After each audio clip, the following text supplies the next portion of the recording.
현재 대마도는 한국 관광객이 감소해서 가장 큰 경제적 타격이 오는 지역으로 파악이 되고 있습니다.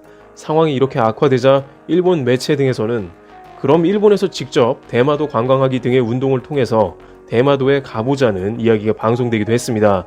한국 관광객이 오지 않아도 일본 지방에 방문을 많이 해주면 괜찮을 것이다 라는 말이 있었던 것입니다. 그런데 대마도는 한국인들 말고는 거의 일본인이 방문할 수 없는 이유가 있다고 합니다. 그것은 대마도에 방문하는 비용이 너무 비싸다는 것인데요. 거기까지 방문하려면 규슈에 신칸센을 타거나 비행기를 타고 다시 배를 타는 환승 과정이 생기는데 교통 비용에서만 최소한 70에서 100만원 정도가 소요되는 것입니다. 또한 가장 저렴하게 대마도에 가는 방법은 부산까지 온 다음 부산에서 배를 타고 대마도에 들어가면 되고, 이것은 최저가로 다녀면 30만원 정도가 소요되는 것으로 알려졌습니다. 결국 일본의 도시를 방문하자는 일본 내의 운동이 있더라도 대마도와 같은 곳은 방문하기 매우 어렵다는 결론에 다다릅니다.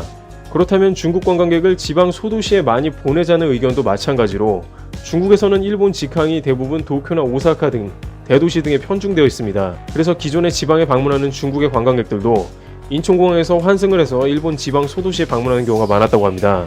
그런데 이제 한국의 저가항공에서 일본 취향을 대폭 감소시키고 있으니 아무리 중국 비자를 완화해서 관광객을 늘려보자고 하더라도 지방 소도시까지 방문은 당장 활성화시키기가 어려웠던 것입니다. 현재 일본 지자체는 생각보다 한국 관광객 감소가 타격이 크니 긴급 대출을 실시하고 있는 곳까지 나왔습니다. 도토리현의 히라이 신지 지사는 이번 일을 경제 변동이라고 이야기하며 긴급 융자 대상에 관광업을 포함한다고 말했습니다. 1.43% 이율로 32억 원까지 융자하는 제도를 이번 수출 규제 이후 대출 사항에 포함하는 방안을 유지하겠다는 것입니다. 그러면서 한국 관광객이 줄어들면 싱가포르와 베트남 등의 동남아 프로모션을 통해 복구해 보겠다고 합니다. 그러나 한국을 제외한 국가들은 비행시간도 길어서 이왕 관광하려면 일본의 대도시를 선호한다는 색이 강한 데다가 마땅한 항공 노선도 없어 실제로 효력이 생기려면 상당한 노력이 필요한 것으로 알려졌습니다. 이 와중에 제주에어는 10월까지 30% 이상의 일본 노선을 감축할 것으로 발표했고, 진에어도 일본 노선을 50% 이상 줄이기로 계획하고 있습니다. 사업성이 현저하게 떨어지는 구간부터 정리를 하고 있습니다. 이러한 지방 노선이 정리가 되고 있는 것은 가뜩이나 2020년 도쿄올림픽을 통해 일본 전체의 관광업 활성화를 통해서 4천만 명의 외국 관광객과 80조 원 소비 목표를 채우려던 일본 관광성의 큰 부담으로 작용하게 되었습니다.